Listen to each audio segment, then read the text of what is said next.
오늘 제가 강의할 주제는 수술 성공을 위한 디오나비 이해하기라는 거고요. 이런 강의 주제로 강단에선 웰컴치과의 손현락입니다. 네, 반갑습니다. 오늘 주제 부제는 디오나비 A2G라고 해가지고요. 디오나비를 쓰시는 비기너부터 해가지고 많이 경험해 보시면서 조금 일상적으로 문제가 된다거나 팁이 필요하신 분들을 위해서 1년 반 정도 제가 사용을 해봤는데 그런 팁들을 조금 정리해가지고 강의를 할까 합니다. 제 강의 내용의 대부분은 일단 그 2008년도에 여기 보시면은 플랫리스 임플란톨로지라고 최봉우 교수님이랑 정승민 교수님이 출간한 책이 있죠. 2008년도에 이 책이랑 2015년도에 최근에 나온 디지털 플랫리스 임플란톨로지라고 하는 책을 바탕으로 많은 자료를 얻었습니다. 그래서 제 강의를 듣고 조금 더 이렇게 깊이 있는 내용을 원하신다고 하면 이 책을 한번 보시는 것도 큰 도움이 되실 거예요. 오늘 제가 강의할 주제는 이렇게 머징이나 스캔, 그리고 디오나비에서 쓰는 인스트루먼트, 그리고 보니팅, 초기 고정 확보와 같은 가장 기본적인, 그러니까 디오나비를 이해하기 위해서 필요한 것들을 바탕으로 하는 베이직 코스가 있고요. 그 다음에 2부에 가면 이렇게 임상의 케이스, 임상적으로 치아 간격이 좁은 부위는 어떻게 식립을 해야 되나요? 혹은 개구량이 안 되는데 어떻게 하죠? 혹은 발치후 즉시를 하고 싶은데 특별한 뭐 노하우가 있나요? 혹은 골폭이 좁은 경우, 상악동 거상술, 즉시 보철까지 해서 이렇게 이제 임상적인 부분까지 같이 다뤄볼까 합니다. 자, 일단 처음에 이제 머징이라고 하는 그 생소한 단어일 수 있겠죠. 우리말로 뭐 정합이라고 하긴 하는데 이 머징이라고 하는 부분에 대한 이해가 좀 필요할 것 같아서 준비를 좀 해봤습니다. 자, 우리가 쓰는 서지컬 가이드죠. 이 서지컬 가이드가 이렇게 보면 저 기구 안에는 그 환자 구강 내의 진지바라든가 투스라든가 본이라든가에 대한 정보가 다 담겨져 있어야겠죠. 그래서 진지바하고 투스 같은 경우에는 그 가이드가 흔들리지 않도록 세팅이 잘 되도록 장착이 잘 되도록 잡아주는 부분이 필요한 거고, 그 다음에 이 본이라고 하는 부분은 이 가이드 내부의 전 튜브 같은 저걸 이제 슬리브라고 하는데 제의 위치, 제의 깊이 혹은 제의 방향, 각도 이런 것들의 모든 본에 대한 정보가 다 들어가 있다고 생각하시면 됩니다. 자, 그러면 우리가 이런 가이드를 제작을 하기 위해선 진지바에 대한 정보, 투스에 대한 정보, 그리고 본에 대한 정보가 다 필요하죠, 그죠? 근데 아쉽게도 CT 데이터에서는 경도직만 나오기 때문에 진지바에 대한 정보는 전혀 얻을 수가 없어요. 그러다 보니까 CT 데이터만 가지고는 가이드를 못 만들게 되는 거죠. 자, 그러면 스캔 데이터는 어떨까요? 스캔 데이터는 구강 내에 눈으로 보여지는 부분, 그러니까 진지바나 투스와 같은 부분에 대한 정보는 정확하게 얻는데 아쉽게도 본에 대한 정보는 빠져 있어요, 그죠? 그러다 보니까 두 개 중 어느 한 가지만 가지고는 가이드 제작이 불가능한 거죠. 자, 그러면 두 가지를 합하면 되겠다는 생각을 누군가 했겠죠, 그죠? 자, 그러면 그 두 가지 데이터를 합하는 걸 저희가 머징이라고 하는 정합이라는 말을 쓰는데, 그럼 이 정합하는 과정에서 뭘 기준으로 합칠 거냐에 대한 의문이 생기잖아요, 그죠? 그러면 당연히 보시면은 진지바 투스 본 중에 서로 공통된 건 투스예요, 그죠? 그러니까 투스라고 하는 저런 기준점을 가지고 두 개를 합할 수가 있는 거죠. 자, 그러면 가장 중요해지는 건 진지바와 투스와 본인데, 여기에서 투스의 의미가 가장 중요해지죠. 치아의 그런 부분이. 자, 실제로 요거는 스캔하고 CT 데이터를 가지고 정합하는 과정을 나타내는 거거든요. 그러니까 소위 말하는 임플란트 스튜디오라고 하는 디자인 프로그램인데, 그 프로그램 과정을 보면은 정합을 어떻게 하는지를 좀 알 필요가 있죠. 여기 보시면 CT 데이터에 저기 보면 1, 2, 3번이라고 번호가 적혀 있다, 그죠? 그리고 오른쪽에 보면은 스캔 데이터에 1, 2, 3번이 있고요. 저거는 인위적으로 숫자가 지정을 해줘야 돼요. 그러니까 1번 포인트, 그러니까 CT 데이터 상에서 1번 위치랑 거기에 해당하는 스캔 데이터 상에서 1번 위치를 정확하게 찝어줘야 된다는 거죠. 그러다 보면 저 부분이 명확한 부분이 되도록 CT로 찍어야 되고 스캔도 해야 된다는 게 중요해질 거라고 생각을 하실 겁니다. 자, 그러면 가장 중요한 치아가 CT와 스캔 데이터를 정합을 하는데 키가 되는데, 문제는 모든 환자가 치아가 있는 경우는 없죠. 치아가 그러니까 없는 경우도 있다는 거죠. 그러면 가장 근본적인 문제부터 다시 생각을 해야 되겠죠. 자, 그러면 이렇게 좀 정리를 해봤습니다. 치아라고 하는 부분이 있거나 없거나 혹은 중간은 뭐냐면 보철이 있는 경우죠. 보철이 있으면 생길 수 있는 문제가 CT의 경우에는 산란이라는 게 생기고요. 그 다음에 스캐너 같은 경우에는 반사가 돼가지고 스캔 자체가 안 될 수도 있어요. 자, 그러면 문제가 생겼어요. 그죠? CT하고 스캔 데이터를 합해서 가이드를 우리가 제작을 해야 되는데 가장 기본이 되는 투수, 그러니까 치아에 문제가 생긴 거예요. 그래서 그런 어려움에 봉착을 했을 거고 그 어려움을 어떻게 해결하기 위해서 기존 이제 가이드가 제작될 당시, 그러니까 연구될 당시에 많은 트라이앤에러가 있었겠죠. 그래서 지금 만들어진 해법은 분명히 있습니다. 일단 치아가 스캔이 안 되는 경우에는 간단해요. 파우더 뿌리면 돼요. 가능하면 파우더를 안 뿌리고 대부분의 경우 넘어가는데 너무나 반사가 심해서 스캔 데이터가 양질의 데이터가 안 나온다라고 하면 파우더를 뿌리는 것도 나쁘지 않다고 생각을 해요. 근데 두 번째 문제가 뭐냐면 CT 상에서 보철물에 의한 산란이 나타나는 경우에 이거는 정말 어려운 문제였거든요. 근데 그거는 알루미나라고 하는 마커를 이용을 해서 너무나 해결을 슬기롭게 잘 했던 것 같아요. 그래서 이 두 가지에 대해서 다시 또 생각을 해보실 거고, 자, 마지막 무치약인 경우죠. 치아가 없는 경우에는 스플린트를 만들어서 하는 경우도 있고, 만약에 그 환자가 기존에 쓰던 올드 덴처가 있다라고 하면 그 덴처를 이용을 해서 스캔이나 CT 데이터를 깨끗한 데이터를 얻는 방법까지 개발이 됐기 때문에 지금 핵심이 된 치아가 없다 하더라도 충분히 가이드를 제작하는 데는 지금에서는 문제가 없다고 생각하시면 돼요. 자, 그러면 CT하고 스캔에서 CT는 문제될 게 있나요? CT는 이거 하나만 주의하시면 될 것 같아요. 그러니까 어떤 병원에 갔더니 CT 데이터 이상하게 나왔는데 그 이유가 CT를 찍을 때 환자가 움직이더래요. 환자가 움직이는 거에 대해서 아무런 이제 스텝이 얘기를 안 해줬겠죠. 그죠? 그래서 그런 가장 기본적인 것부터 시작이 됐던 게 결국 수술에 대한 실패까지도 갈 수 있는 거니까 그게 기본이 가장 충실한 것 같아요. 어쨌든 CT 부분은 CT를 촬영할 당시 환자가 안 움직이게 하는 그게 가장 중요한 것 같고 가장 또 쉬운 것 같아요. 부분은. 근데 거기에 반해서 스캔은 우리가 좀 생각할 게 상당히 많아요. 자, 예를 들어서 이런 부분 이제 구강내 46번을 내가 식립을 하기 위해서 이제 계획을 합니다. 그래서 이제 처음부터 스캔을 시작을 하겠죠.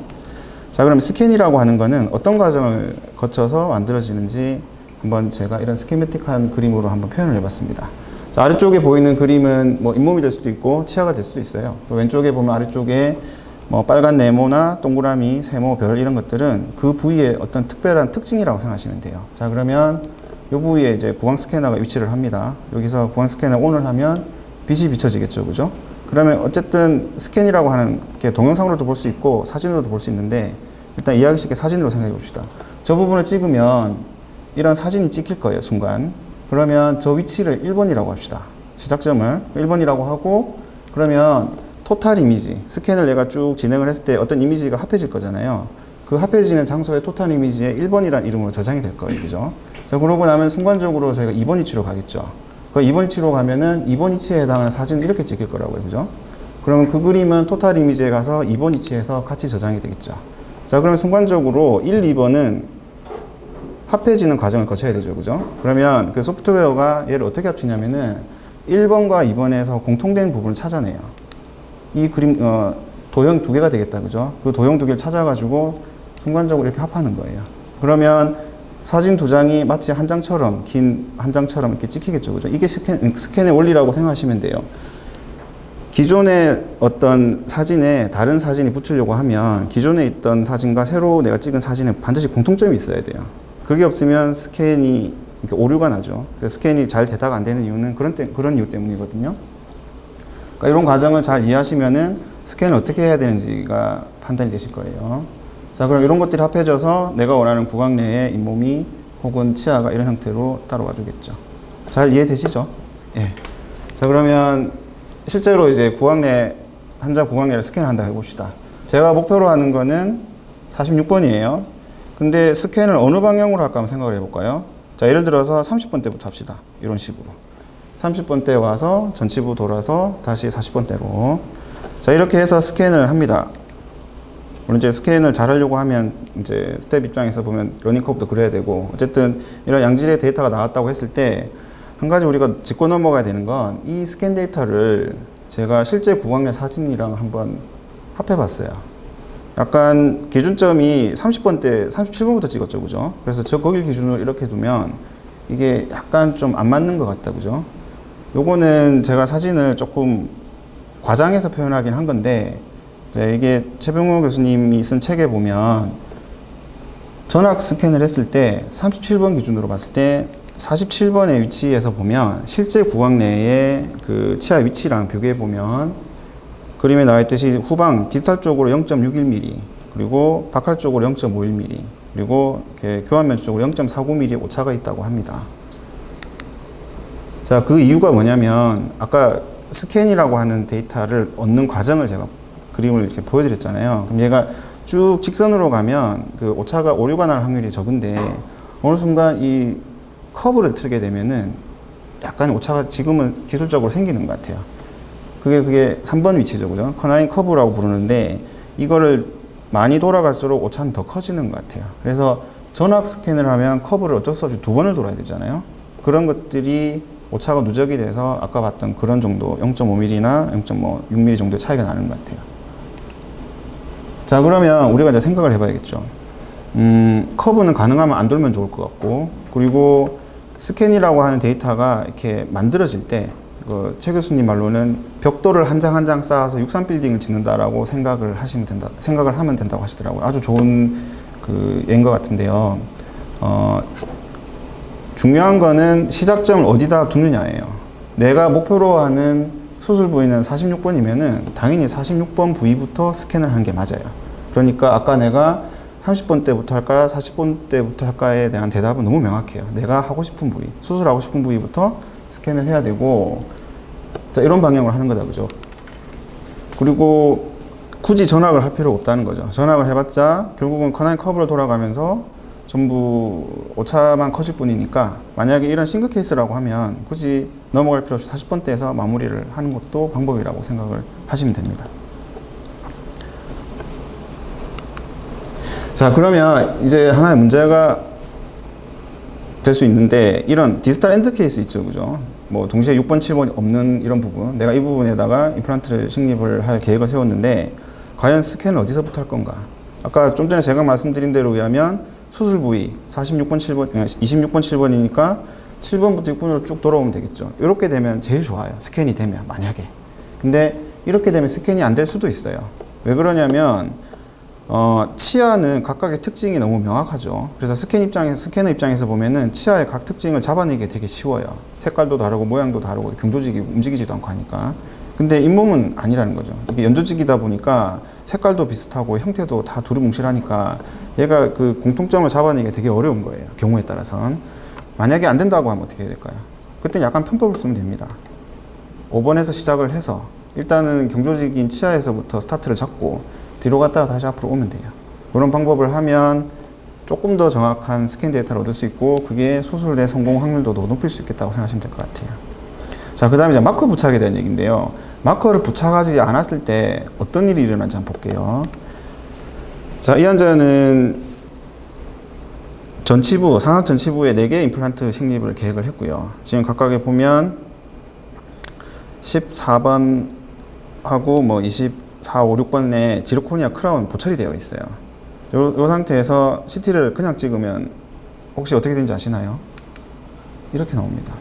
전치부 쪽에는 아무것도 없었는데 실제 CT상에서는 이렇게 나와요. 이게 소위 말하는 산란이라는 거죠. 이걸 가지고 제가 어떻게 그 기준점을 잡아낼 수 있겠어요? 이거는 불가능한 거거든요. 그래서 지금 이 문제를 해결하는 방법이 마커라고 하는 거예요. 지금 보시면은 이런 삼각구도로 가능하면 삼각구도로 제가 이렇게 마커를 붙이는데 이 마커는 알루미나라고 하는 거고요. 얘네는 특이하게 산란이 안 돼요. 산란이 안 되는데 보철물이 산란이 되는 특징을 보면은 이렇게 수평 방향으로 산란이 되거든요. 수직 방향으로는 안 되고. 그러니까 마커를 어디다 붙이는 거에 또 생각을 해보면 저도 처음에 잘 이해를 못해서 그 바깥 쪽에서 붙였거든요. 그렇게 되면은 산란에 다 가려져서 아무 의미가 없죠, 그죠? 반드시 마커는 교환면에 붙여야 됩니다. 교환면에 붙이고, 요건 제가 초창기에 이제 처음에 했던 거라서 마커가 이런 식으로 동그랗게 되는 것보다는 각지는 게 더 좋겠죠. 왜냐하면 나중에 제가 포인트를 잡아서 정합을 해야 되니까. 자, 그러면 이런 상태에서 스캔을 뜨고 CT를 찍었다고 해봅시다. 자, 그러면 CT 데이터에는 아까 그 이렇게 산란이 된 CT 위에 이렇게 산란되지 않은 마커가 붙은 게 보이시죠, 그죠? 저 점을 이제 내가 기준점을 잡을 거예요. 그리고 나서 스캔 데이터를 보면은 뭐 스캔은 사진처럼 깨끗하게 나오니까 이제는 제가 1번, 2번, 3번에 기준점을 서로 정해줄 수가 있어요.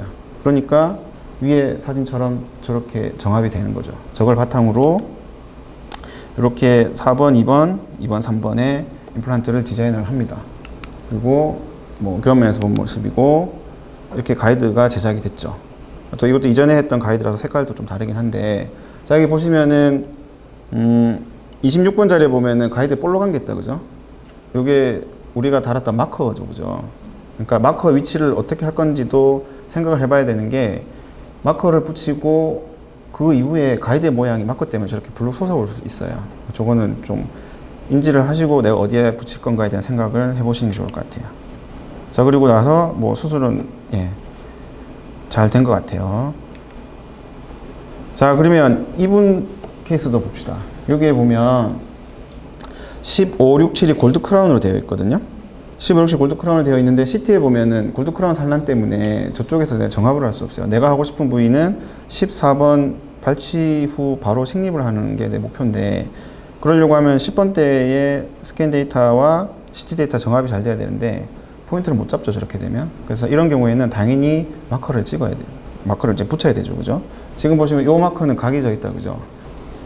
자, 그러면 이런 경우 어떨까요? 이런 경우도 26번이랑 27번의 상악동 식립을 포함한 임플란트 식립 계획인데, 이 상태에서 그냥 스캔을 한다면 이걸 마커, 요거는 마커를 어떻게 쓰느냐, 또 활용 범위를 또 보여드리는 건데, 이 경우에서 그냥 CT 찍고 스캔을 하면 산란의 문제는 아니죠, 이거는.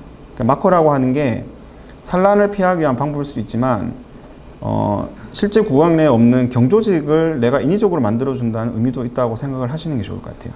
만약 이 상태에서 마커 없이 그냥 26, 27번의 수술을 위한 가이드를 제작을 하면 오차가 상당히 커져요. 왜냐하면 얘가 기준점을 잡을 수 있는 게 없죠, 지금. 기껏해야 5번 디스탈 정도밖에 안 될 거고, 그러면 5번보다 더 멀리 떨어지던 7번 같은 경우는 오차가 더 커질 수밖에 없어요. 근데 여기에 제가 만약 스캔을 할 때 마커를 하나 붙였다 생각해 봅시다. 그리고 이렇게 하고 CT를 찍었다 생각해 봅시다. 그러면 이 마커가 의미하는 바는 이쪽에 치아가 있는 거랑 똑같은 거예요. 그렇게 되면은 얘는 디스탈렌트 케이스가 아니죠, 그죠? 이런 식으로 하면 수술의 정확도 훨씬 더 올릴 수 있으니까 이 마커 하나 붙이는 거 어려운 거 아니잖아요, 그죠? 이렇게 활용을 하시는 것도 도움이 되실 거예요. 그래서 스캔에 대한 내용을 정리를 해보면, 일단은 가장 큰 거, 스캔 과정에서 커브를 돌면 보통 이제 견치 부위가 되잖아요. 견치 부위에서는 오차가 생긴다는 건 분명히 인지를 하고 계셔야 돼요. 그리고 스캔의 오차는 커브를 2번 도는, 그러니까 양측이 한 번 도는 편측보다 당연히 오차는 2배가 더 커지겠죠. 그리고 다시 한번 정리하면, 전악 스캔의 경우는 마지막 스캔 부위 시작점에 비해서 0.5mm의 수평 오차가 있고, 지금 구강 스캐너가 가지는 가장 기계적인 한계라고 보시면 되고요. 그러니까 그 기계적 한계는 인지하고 저희가 디자인을 해야 될 것 같아요. 그리고 그나마 다행스러운 거는 현존하는 구강 스캐너 중에는 저희가 사용하는 트리오스가 가장 적다라고 하는 것도 알고 계시면 될 것 같고요. 석고 모델은 뭐 구강 스캔보다 훨씬 더 오차가 크겠죠. 그래서 스캔 오차를 줄이려고 하면은 당연히 이제 편측 가이드, 양쪽을 동시에 내가 식립을 하고 싶다, 46, 7, 뭐 36, 7 하고 싶다 하더라도 그때는 가이드 30번대 따로, 40번대 따로 만드는 거예요. 근데 30번대 따로 만들고 40번대 따로 만드는데 스캔을 한 번 하고 얘네를 반갈라서 따로 하겠다라고 하면 안 되는 거예요. 30번대에서 시작하는 스캔을 한 번 하고 30번대 가이드를 만들고, 40번대에서 시작하는 스캔을 한 번 하고 그걸 바탕으로 가이드를 만들고, CT는 한 번만 찍어도 되죠. 그렇게 생각하시면 될 것 같아요. 그리고 보철물이 많거나 많아서 산란이 있거나 아니면 잔존치가 없는 경우에는 마커를 이용을 해서, 마커의 의미는 다시 한번 정리하면, 첫 번째는 산란을 보정해주는 역할을 하나, 그 다음에 없는 경조직을 내가 기준점으로 만들어줄 수 있다는 거, 그런 의미라고 생각하시면 내가 이걸 스캔을 할 때 마커를 붙일까 말까에 대한 고민을 하는 데 도움이 되실 거예요. 자, 이제 두 가지가 끝났고요. 세 번째는 인스트루먼트예요. 그러니까 디오나비 마스터 키트를 찍은 사진인데, 수술을 많이 해보신 분들은 여기에서 이제 많이 보던 기구도 있을 거고, 또 어떤 부분은 기존의 다른 회사 작품에는 없던 기구도 있을 거니까 여기에 대해서 한 번씩 짚고 넘어가는 게 좋을 것 같아서 한번 이 챕터에서 한번 다뤄봤습니다. 자, 보시면 간단하게 이제 좀 정리를 해보면, 티슈 펀치라고 하는 게 있고요. 그 다음에 본 플래트닝 드릴이라고 하는 게 기본적으로 처음에 시작할 때 쓰게 되죠. 자, 그 다음에 들어가는 게 2.0 가이드 드릴이 있고, 그 다음에 2.0 드릴이 있어요. 길이별로 있겠죠. 자, 그 다음에 본 드릴링. 사이즈는 2.7, 3.0, 3.2, 3.8, 4.3 이런 식으로. 그리고 마지막에 상부의 코티칼 본을 열어준다는 의미의 프로파일 드릴이 있습니다. 자, 그리고 마지막에 드릴링이 다 끝났을 때 임플란트 식립하기 위해서 임플란트 픽처하고 연결되는 커넥터가 있겠죠. 그러니까 대략 큰 범주에서 보면 이 정도 종류의 기구가 있다고 생각하시면 돼요. 자, 그럼 생각을 해봅시다. 자, 여기에 이제 서지컬 가이드가 들어오죠, 그죠? 그러니까 서지컬 가이드가 들어오면 이 가이드 내부에 슬리브라고 하는 즉 튜브 내로 이런 모든 기구들이 들어갈 거예요. 들어가게 되면 다른 건 다 들어가는데 2.0에서는 헐겁죠, 그죠? 당연히 저 부분은 저 상태대로 쓰면 안 되고 가이드 튜브라고 하는 게 잡아줘야 되는 게 필요하다고 생각하시면 돼요. 자, 그러면 실제로 처음 하시는 분들도 있고 뭐 많이 해보신 분들도 있겠지만은 디오나비에서 가지는 가장 일반적인 드릴링 프로토콜을 한번 짚어보고 넘어가도록 할게요. 자, 마찬가지로 46번에 지금 식립을 할 거예요. SD 사진이고요. 내가 원하는 목표는 5.0에 11.5 픽처를 식립을 하는 거예요. 아주 심플한 케이스죠. 앞뒤 치아가 있으니까 가이드 안착도 잘 될 거고 뭐 다른 스캔 오차나 이런 것도 다 없을 겁니다. 이거는 시작도 하기 전에 이거는 수술의 성공 확률이 상당히 높다라고 하는 걸 생각하고 들어갈 수 있는 부분이죠. 자, 가이드를 끼웠어요. 자, 여기 가이드에서 슬리브만 표시한 거예요. 자, 그러면 그 다음에 들어가야 될 게 가이드가 잘 맞는지. 이건 이제 다른 케이스이긴 한데 우리가 가이드를 받으면 소위 말하는 가이드 내부 윈도우라는 게 있어요. 이 가이드가 풀시팅이 제대로 됐는지 확인하는 게 정말 중요하죠.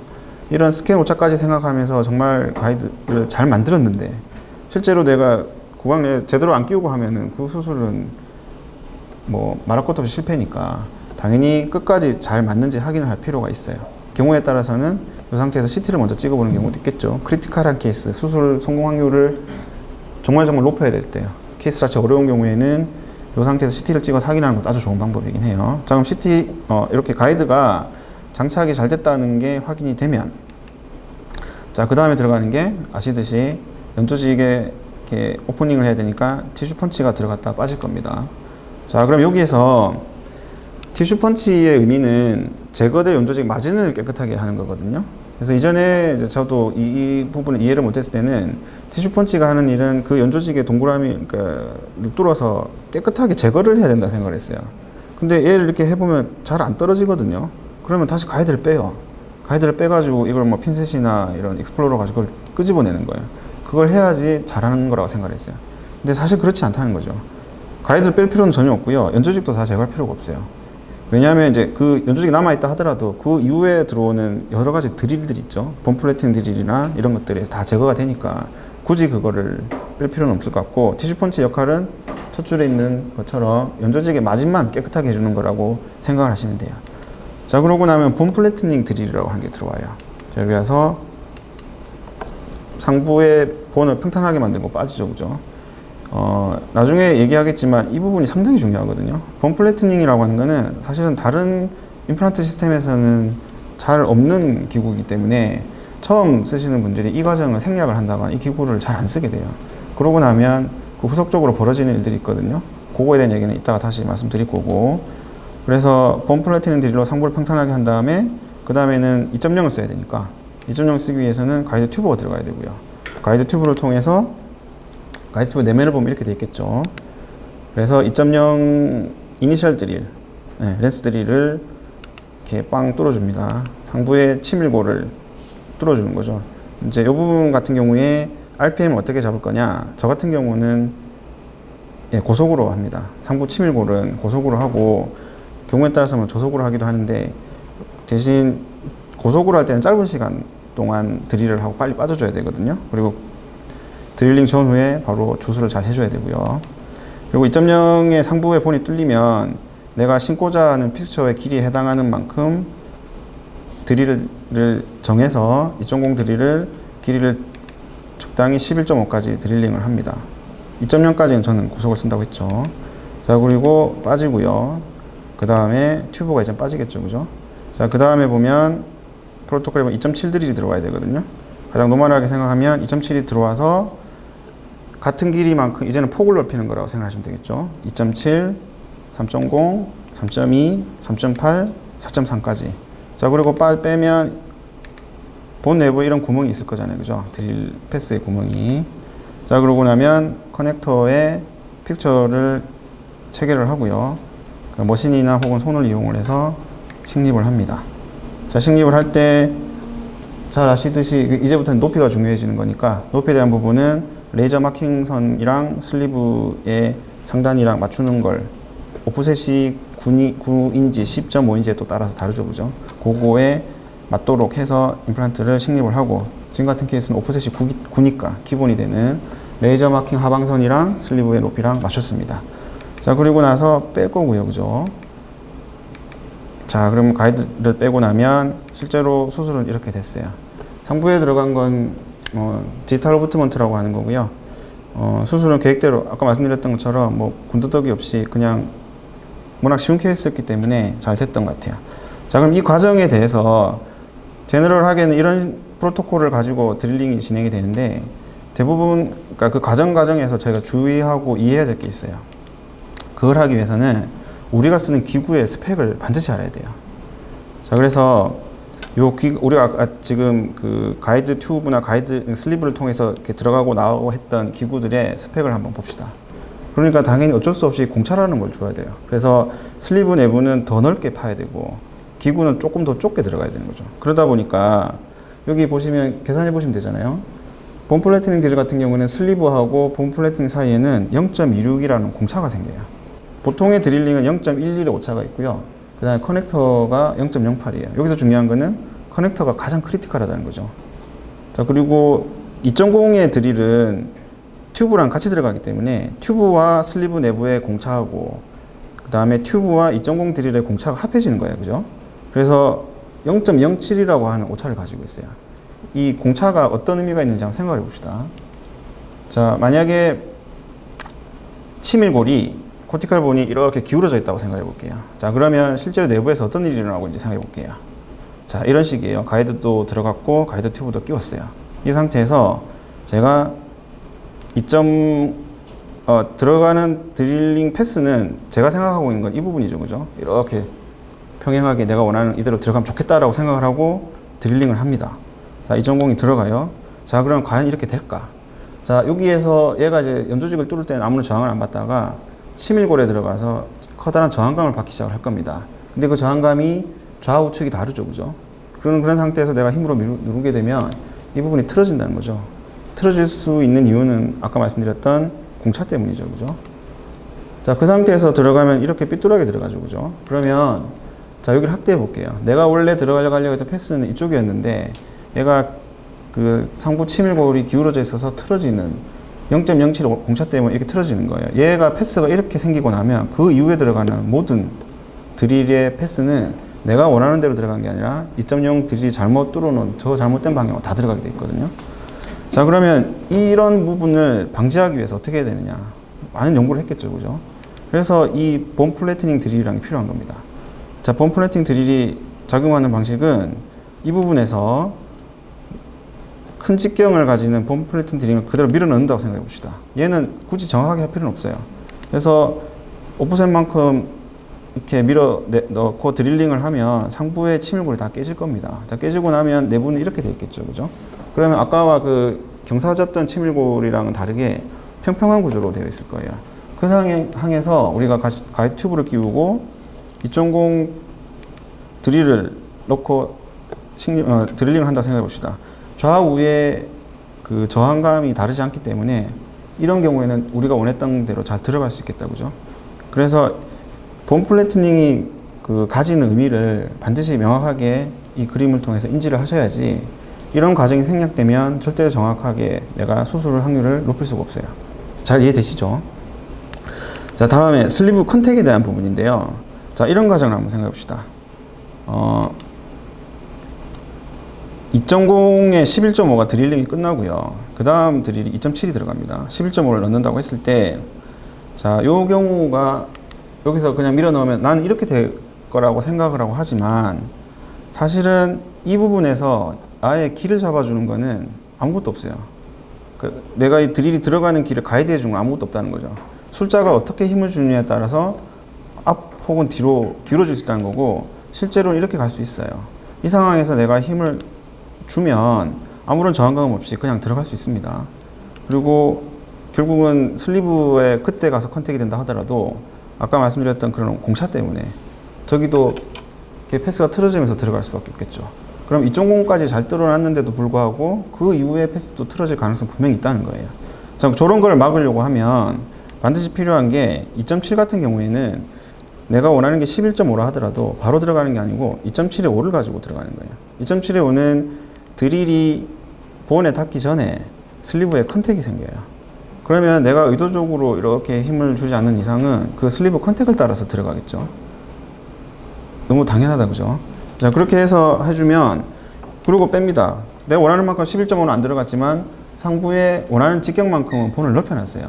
그 이후에 11.5가 들어가면은 최소한 이까지는 이제는 본이 가이드를 해준다는 거죠. 본이 가이드를 해주고 거기에서 내가 뭐 심하게 앞쪽이나 뒤쪽으로 기울이지 않는 이상은 잘 들어갈 겁니다, 그죠? 그렇게 되면 어느 정도 들어가고 나면 이제는 슬리브에서 그 컨택을 잡아주기 때문에 내가 원하는 패스가 틀어지지 않고 확보할 수 있겠죠. 그래서 그 두 가지를 명심을 하시면 수술하시는 데 상당히 도움이 되실 거예요. 자, 그런 관계에서 빼면 이렇게 되겠죠, 그죠? 자, 다음으로 얘기할 거는 보니팅에 대한 문제인데요. 그러니까 보니팅이 서지컬 가이드를 쓰면서 문제가 되는 이유는 뭐냐면, 우리가 이제 무주수로 하고 로알페임으로 하다 보니까 주수 없이 하는 경우가 많다 보니까 그러니까 보니팅이 많이 되는 경우가 있어요. 그래서 주수를 안 할 때는 반드시 2.0을 제외한다면 저속으로 하셔야 돼요. 특별한 케이스가 아니면 저속으로 하셔야 되니까 무턱대고 고속으로 하면은 그는 보니팅 될 수밖에 없죠. 그 보니팅이 나타났다는 숫자는 알 수 없어요. 내가 이 환자가 보니팅이 됐는지 안 됐는지는 수술 당시엔 절대 알 수가 없어요. 언제 알게 되냐면 다음날 드레싱을 하러 온다거나 혹은 1주, 2주 체크 때 환자가 아프다 그래요. 그러니까 다음날 서지컬 가이드를 이용을 해서 장점을 환자한테 설명을 해서 상담을 성공을 해가지고 안 아프다 얘기를 다 했는데 수술 때는 안 아팠는데 다음날 아프다고 이렇게 오면 되게 당황스럽죠, 그죠? 그 중에 대부분의 이유가 보면 보니팅이라는 거죠. 그래서 내가 했던 수술 과정을 돌이켜보면 디오나비가 사용될 때 이렇게 지켜져야 할 가장 기본적인 것들이 안 지켜진 경우가 종종 있어요. 그래서 보니팅이 나기 시작을 하면 경우에 따라 다른데 2주 후부터 본노스가 생기기도 하고요. 그리고 시간이 지나면 방사선 사진상에 이제 투과상이 나타나기 시작을 하죠. 근데 이제 히팅이 의심이 된다. 그러면 두 개 중에 하나입니다. 시간이 지나서 약 처방을 해서 가라앉도록 기다려가지고 좋아지는 경우도 있고요. 아니면 점점점 심해져서 결국 피스가 빠지는 경우도 있어요. 그래서 일단 히팅 의심이 되면 약 처방을 하고요. 2주마다 리콜을 합니다. 바로 빼고 그 보니팅 때문에 괴사된 본은 바로바로 제거를 해줘야 됩니다. 그래서 보니팅이 그만큼 중요한 요소가 되는데 실패를 한 대부분의 원인은 보니팅 때문이라고 생각하셔도 될 것 같아요. 그래서 보니팅을 예방을 하기 위해서 드릴링을 할 때는 마음속으로 무조건 10 카운팅을 해야 돼요. 그러니까 절대로 열을 넘어가면 안 됩니다. 예를 들어서 내가 11.5를 뚫어야 돼요. 2.0을 가지고 11.5를 뚫어야 되는데 내가 마음속 10번을 다 했는데도 지금 얘가 본이 너무 딱딱해서 이게 11.5까지 안 들어간 거예요. 그래도 빼셔야 돼요. 빼고 다시 주소하고 다시 한번 하셔야 되고, 그런 경우는 11.5로 바로 들어가는 게 아니고 길이별로 뭐 7, 8.5, 10 이런 식으로 들어가야 되고, 그 다음에 골밀도가 높다는 의미죠. 그런 경우 2.0까지도 내가 원하는 길이만큼 안 들어갈 때는, 그럴 때는 차후에 이 부분 본이 너무 하다니까 딱딱하니까 본 프로파일 반드시 써야겠다, 그거에 따라서 택까지 써야겠다는 생각을 미리 하고 들어가는 거죠. 그래서 이제 아까 말씀드린 것처럼 그러니까 술전 분석에서 골밀도가 높을 것 같아. 특히 하악 전치부 같은 경우 상당히 높죠. D2 아니면 D1 정도까지 가는데, 그런 경우는 미리 이제 환자한테 얘기를 하는 거죠. 환자가 당하지 않도록. 당신 이 환자분 뼈가 너무너무 단단한 것처럼 파악이 되기 때문에 마취가 잘 안 될 수도 있고, 그리고 드릴링하는 과정에서 시간이 좀 걸릴 수도 있다. 근데 뭐 그걸 미리 얘기하면 크게 문제는 안 되겠다, 그죠? 그리고 가능하면 편하게 환자가 오랫동안 할 수 있도록 입을 적게 벌릴 수 있도록 드릴을 짧은 걸 쓰도록 하시면 됩니다. 나중에 이제 개구 제한이 있는 경우에 어떻게 하는지도 설명드릴 건데요. 자, 요거는 이제 제 환자의 보니팅 케이스예요. 이렇게 보시면 수술 후에는 전혀 문제가 없었어요. 수술 결과도 왼쪽에 아주 좋았는데 2주 후부터 환자분 다음날도 괜찮다고 하셨는데 2주 후부터 아프다고 부어있는 느낌, 욱신한 느낌이 드신다고 하시더라고요. 그래서 사진을 찍어봤더니 이렇게 방사선 투과성이 나타나는 거예요. 아, 이거는 보니팅이구나. 그래서 아까 그 말씀드린 것처럼 약 처방이 들어가고 2주마다 체크를 했습니다. 다행히 3주부터, 그러니까 투약 1주죠. 그때부터 통증은 사라졌고요. 지금은 잘 진행이 돼서 보철까지 마무리를 잘 했던 케이스예요. 자, 그러면 보니팅을 예방하는 가장 좋은 방법은 이런 이리게이션이죠, 그죠? 근데 이제 드릴링 이후에는 이제 저는 이제 이런 보니팅 이후에는 이제 프로토콜 좀 바꿔가지고 드릴링 이후에는 반드시 주술을 합니다.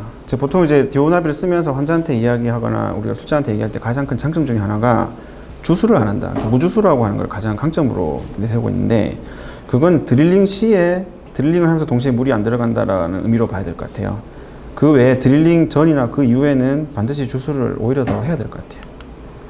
그래서 고속 드릴링을 내가 할 거다 경우에 따라서는 고속 드릴링을 해야 될 필요도 있거든요. 그런 경우에는 드릴보다 물이 먼저 그 드릴 홀 내를 채우고 있어야 되는 거고, 그리고 뭐 이런 경우도 생각해 볼 수 있겠죠. 이제 미리 수전 분석에서 본이 너무 딱딱하고 보니팅의 위험이 있다라고 하면 이런 주수액 자체를 냉장 보관해가지고 아예 차갑게 해서 하는 것도 좋은 팁이 될 수 있을 것 같아요. 자, 그 다음에 이리게이션의 의미는 이런 보니팅을 예방하기 위한 쿨링의 역할도 있지만 그거 못지않게 중요한 게 뭐냐면 그 내부의 본칩을 제거한다는 역할도 상당히 가지고 있거든요. 그래서 파이널 드릴 이후에 이제는 드릴 과정이 끝났고 내가 이제 픽스처를 식립을 해야 된다. 그럼 내부에 있는 본칩, 그 뼈 찌끄러기들을 다 빼줘야 돼요. 빼줘야 되는 게 이런 주술을 통해서 해야 된다는 거죠. 그래서 할 때는 시린지 팁을 끝까지 넣어야 돼요. 끝까지. 이렇게 시린지 팁을 길게 잡아가지고 끝까지 드릴링 한 포인트 끝까지 넣고 펌핑을 해서 백으로 빼줘야 되겠다. 그죠?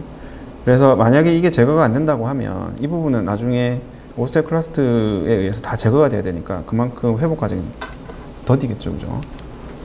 자, 그러면 보니팅에 대한 얘기하고 보니팅 예방법까지 이제 얘기를 했고요. 그 다음에 이제 초기 고정 확보에 대한 얘기.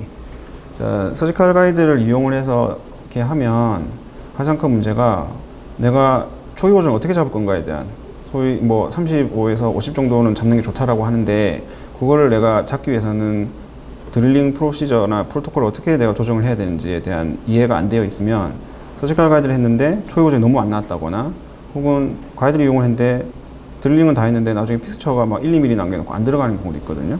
자, 그런 경우에 초기 고정이 너무 없거나 너무 세거나 하는 경우는 초기 고정 조정을 못 한 거죠. 그죠? 그럼 그걸 조정하기 위해서 어떻게 해야 되냐면 가장 기본적인, 어떻게 생각하면 임플란트를 할 때 가장 기본적인 거라 생각하시면 돼요.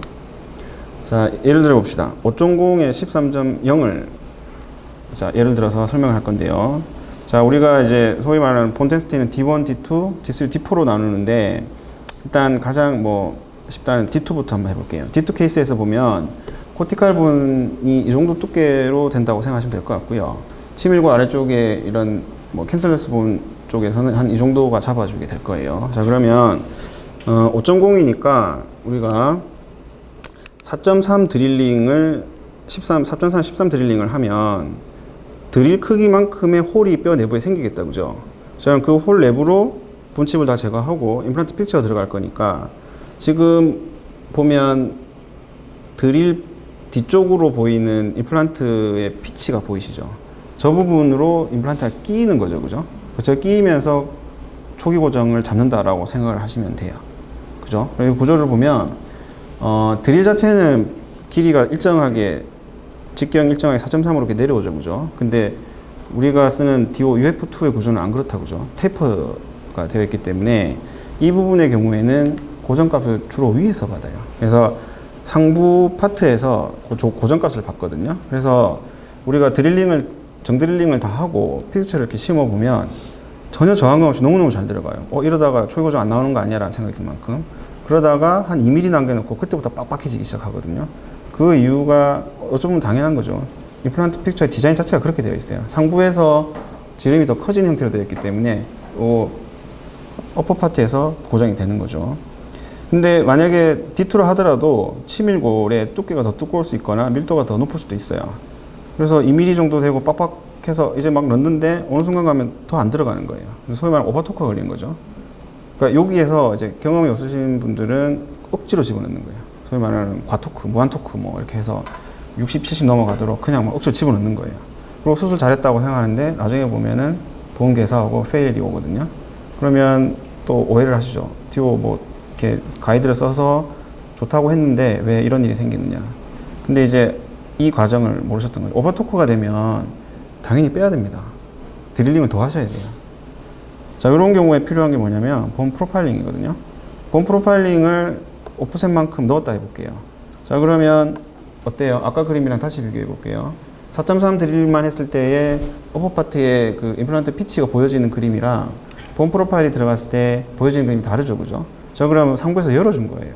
열어주게 되면 이런 경우에는 적당한 아주 그 좋은 초기 고정 값을 가지고 임플란트를 심을 수 있는 거죠.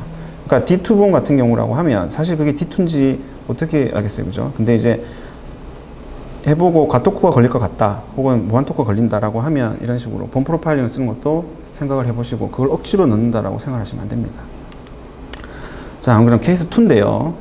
D2보다 더 단단한 보통 이제 하악 전치부 쪽에 많이 나타나죠. 자, 이런 경우에는 당연히 D2보다 단단하니까 4.3도 써야 되고 본 프로파일링도 써야 돼요, 그죠? 자, 그러고 이렇게 넣어봤어요. 그런데도 안 들어간다. 그럼 이거는 D1인 거죠. 그러니까 이런 경우는 어떻게 할 거냐?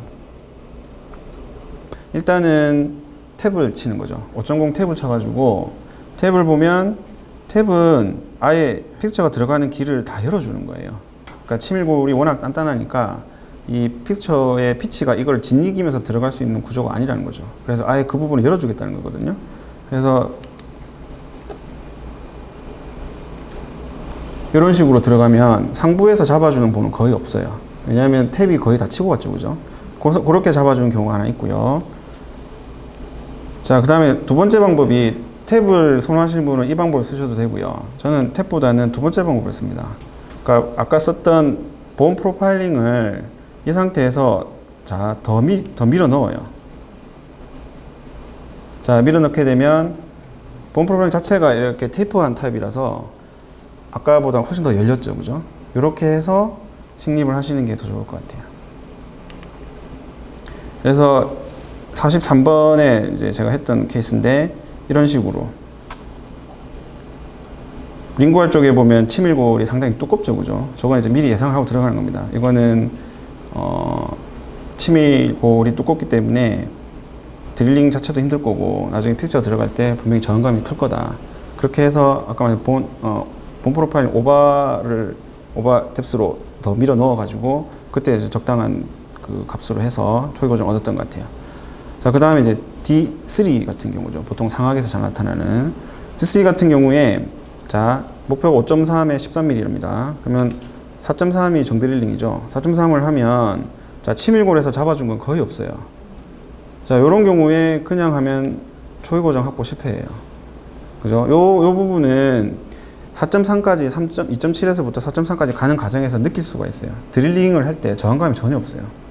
저항감이 많이 적거든요. 그러니까 그런 경우에는 요 경우에는 보온 밀도가 떨어지니까 한 단계를 언더로 가야겠다 생각을 해서 4.3이 아닌 그 전 단계인 3.8에서 끝내야 돼요. 3.8에서 끝내면 자, 보세요. 4.3이랑 3.8이랑 비교해 보면 두께가 다르죠, 그죠? 그러니까 이 부분은 상부에서 잡아주는 부분은 거의 없기 때문에 그 캔슬러스 본에서 이렇게 본을 짓이기면서 피치가 들어가겠다는 개념으로. 그러니까 고정값은 아래쪽에서 잡아준다 생각하셔야겠죠. 네, 이렇게. 자, 근데 만약에 아래쪽에 골질은 떨어지는데 상부에서 이렇게 다시 두꺼워가지고 아래쪽은 캔슬러스 본인데 위쪽에 치밀골이 이렇게 두껍다. 그래서 오버토크가 걸린다. 이런 경우도 있겠죠, 그죠? 이런 경우라고 하면 이제는 이제 하이브리드로 해야 되는 거죠. 드릴링 자체는 한 단계 언더로 가고 상부는 본 프로파일링으로 열어주는 거예요. 그래서 이 부분도 상부에서 잡는 건 포기하고 아래쪽에서 잡겠다는 개념으로 이런 거를 생각을 하시면서 해야지 초기 고정 확보할 때 도움이 많이 되실 거예요. 자, 그러면 마지막으로 D4 같은 경우죠. 골질이 너무 안 좋은 경우. 이렇게 뭐 발치한 지 얼마 안 됐고 뭐 그런 경우 많잖아요, 그죠? 특히 이제 상악 975 같은 경우는 이런 경우에는 4.3을 하면 당연히 안 되겠죠. 당연히 이제 D3에도 한 단계 언더를 했으니까 얘도 한 단계 언더를 합니다. 한 단계 언더를 하는데 또 불안하죠, 그죠? 그런 경우에는 정말 드릴링 과정에서 허당이라는 느낌이 들거든요. 이런 경우에는 저 같은 경우는 2스테이지 언더까지 생각을 해봐요. 안 들어가, 이게 또.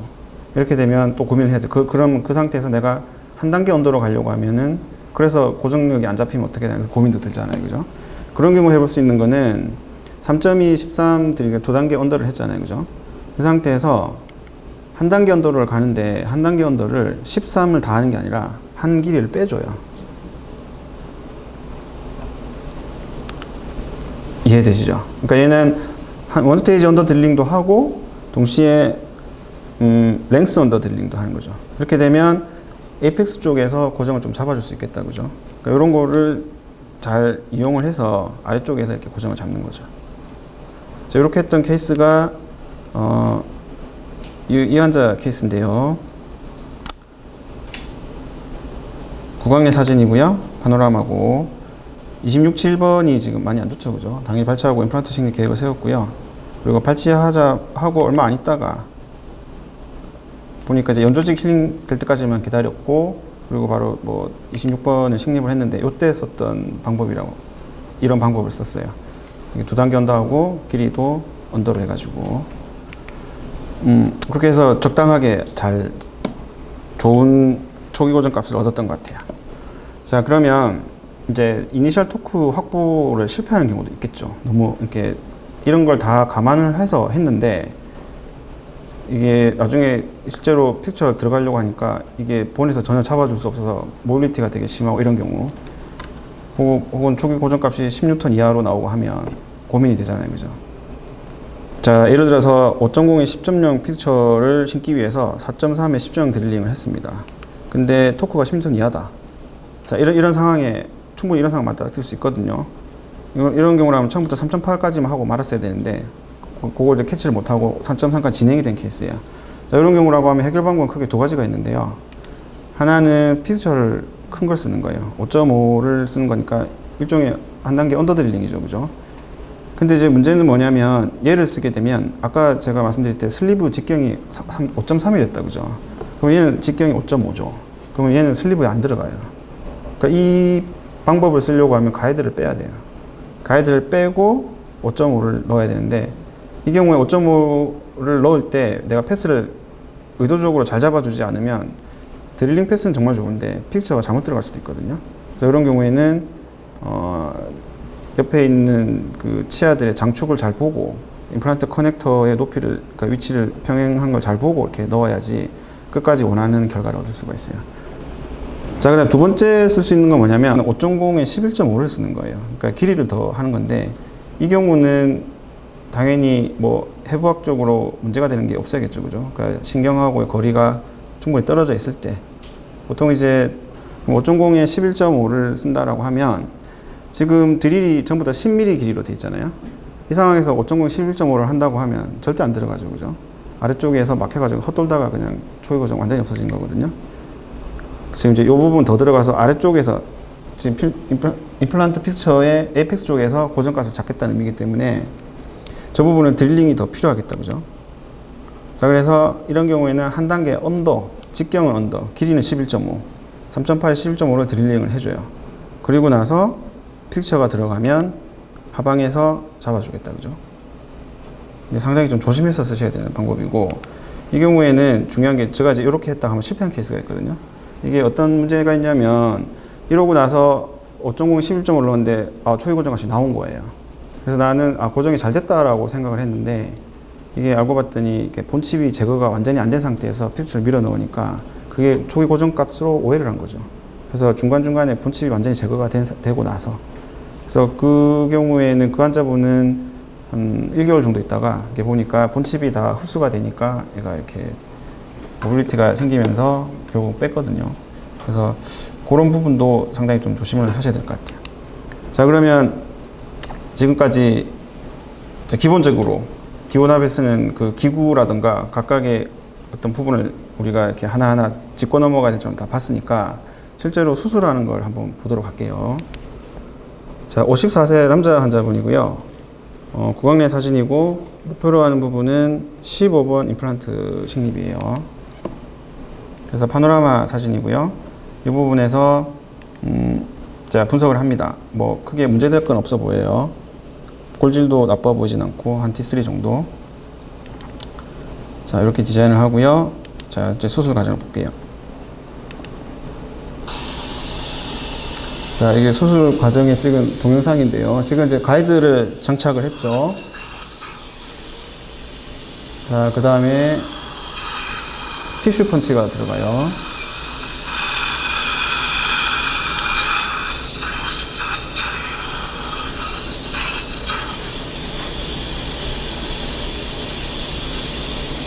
자, 다음은 본 플래트닝 드릴링을 해야 되죠.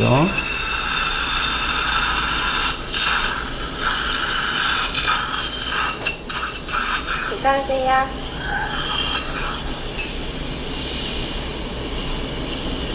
자, 가이드 튜브를 끼우고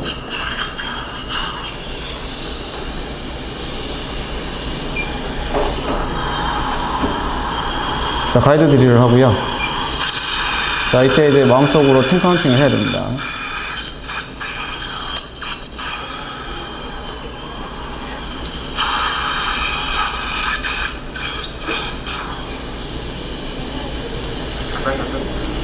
자, 그래서 길이에 해당하는 2.0에 11.5를 넣어요.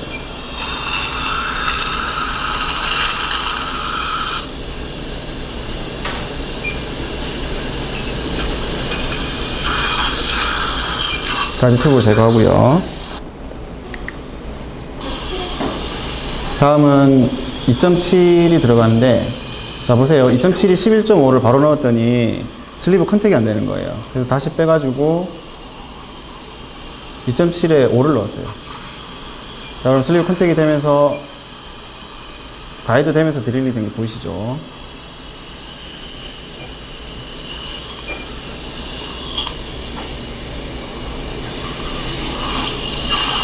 자, 그 다음에 2.7에 11.5. 이제는 이제 슬리브 컨택이 되면서 들어가요.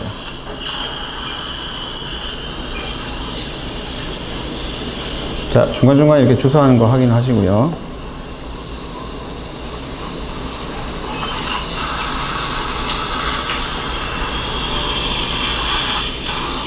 자, 3.0에 11.5도 컨택이 안 되니까 다시 3.0에서 가장 짧은 8.5를 찾아서 이렇게 진행을 합니다.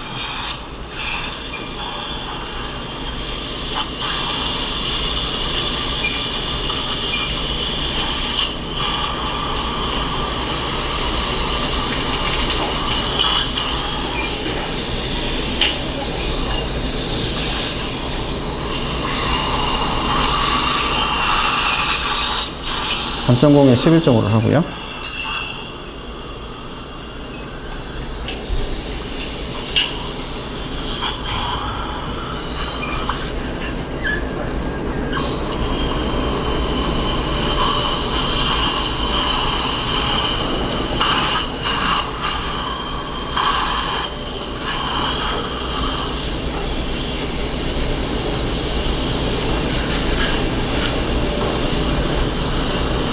그 다음에 프로파일 드릴 쓰고, 지금 이때까지는 저는 이제 한 단계 언더를 할 생각을 하고 3.0에 11.5를 파이널 딜로 잡았거든요. 자, 그리고 나서 4.0에 11.5 필터를 넣어요.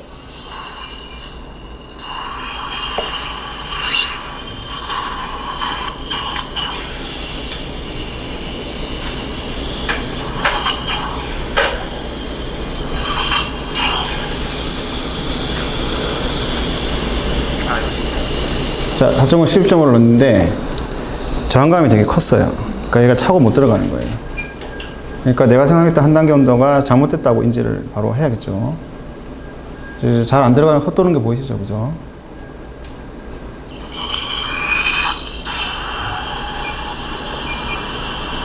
그래서 이때는 이제 역방향으로 해서 일단 필터를 리무브 합니다. 그래서 한 단계 더 진행을 해야 된다고 생각을 하죠.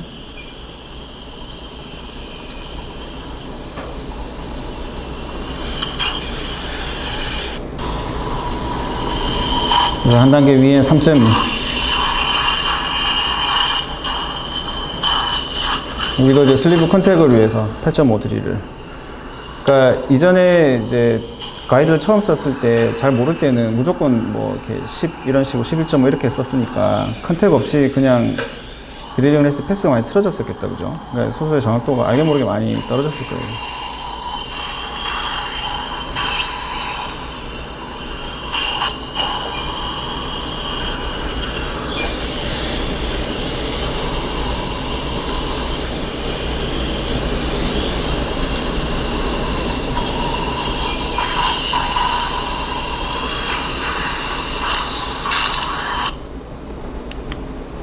자, 3.2까지 다 했고 이제 4.0에 11점 픽처를 승립을 합니다.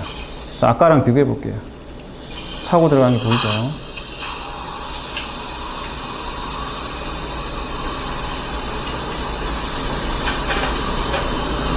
저는 이제 이때 머신의 토크를 30 정도 설정을 하고 들어가는데 들어가다가 이게 머신이 더 이상 안 돌아 멈출 때가 가장 좋죠. 일단 초기고정 잡체 30자체 넘었다는 소리니까.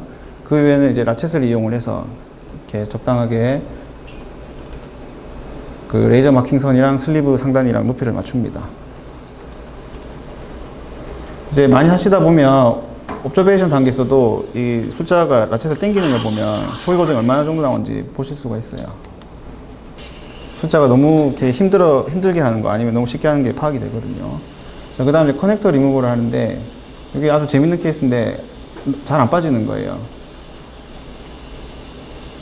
그래서 했던 거는 가이드를 뺐어요.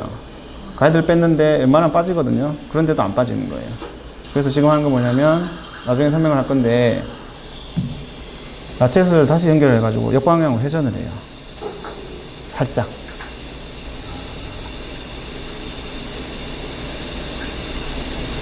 쉽게 빠지죠, 그거. 자, 그리고 나서 이게 보면 그 그 코티칼 본 하방으로 이렇게 픽처 식립이 됐기 때문에 플랫폼 옆으로 본이 남아있을 수 있죠. 그게 차후에 어부트먼트하고 연결할 때 문제가 될 수 있기 때문에 걔를 제거를 해줘야 되거든요. 이게 플랫리스로 하는 방법이라서 반드시 그 과정이 필요해요. 그래서 그걸 하기 위해서 최근에 개발된 본 프로파일 드릴이라고 하는 걸 쓰고요. 기존에 있는 그 키트에는 어부트먼트 프로파일이라고 기구가 있거든요. 그걸 쓰시면 됩니다.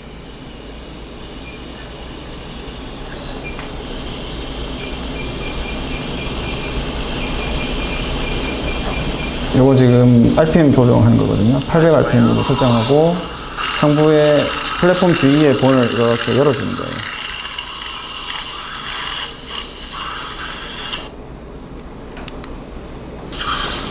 자, 다음은 H 스캔 바디 체결이죠.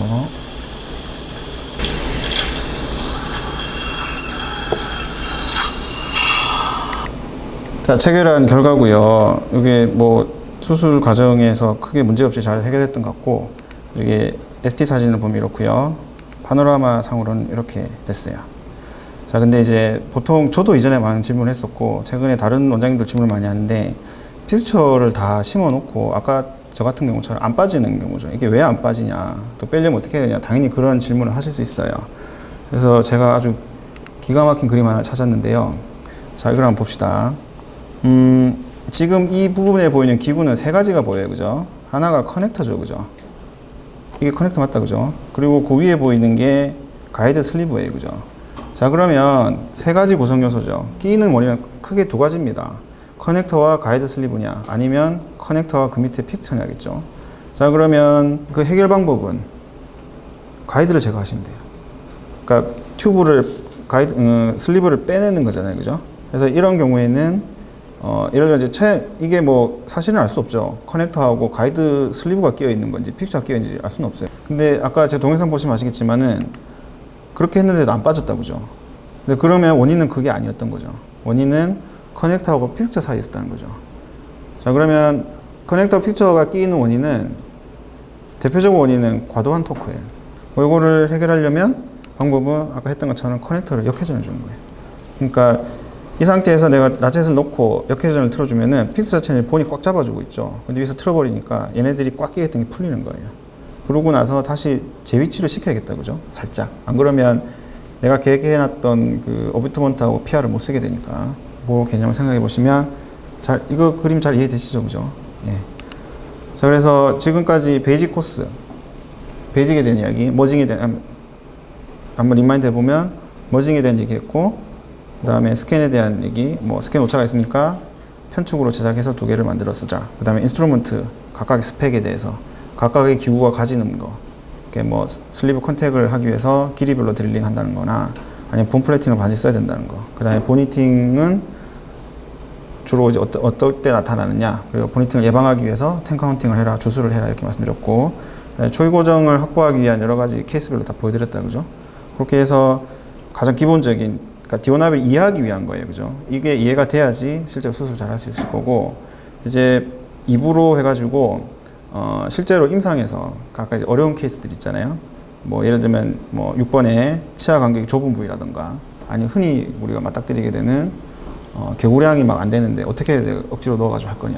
그 다음에 발치 후 즉시 남들은 다 한다는데 나는 잘 안 되는 것 같은데 어떤 특별한 팁이 있는가. 그다음에 골폭이 정말 좁은 아주 그 성공하기 힘든 케이스는 어떻게 해야지 되는가. 그 다음에 상악동 거상술, 그 다음에 경우에 따라서는 즉시 보초도 하고 싶다라고 해서 어드밴스 코스로 해서 진행을 하도록 하겠습니다. 그동안 경청해 주셔서 감사합니다.